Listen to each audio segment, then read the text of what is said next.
وباقي تسمية بس أستغفر الله العظيم كل تبريد وأتوب إليه هذا كانت تسمية الرحلة يختار الجواز كلتك عاكيدين شكله خدا وديك عبد الصلاة بيجانا طبعا सही तौबा की शराइ 3 है।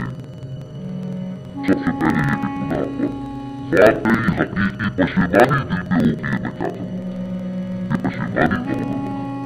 नंबर 2 अहद करना कि अब कभी नहीं करूँगा, चाहे उस गुनाह से भी बाद फिर वो किसी कमजोरी ईमान की हालत में तौबा बोल बैठे, ये दूसरी बात है। और तीसरा ये एक मरतबा लाज़िमन छोड़ दिया। और चौथी शर्त ये तीनों चीजें भी अगर पूरी हो गई है हुकूक लिबाद के दर्जे में तब भी माफ नहीं होगा गुनाह। जिसका हक मारा है, जिस पर जुल्म किया है, जिस पर ज्यादती की है, जब तक उससे माफी हासिल नहीं करोगे अल्लाह माफ नहीं करेगा। ये बड़ी कड़ी शर्त, बड़ी कड़ी।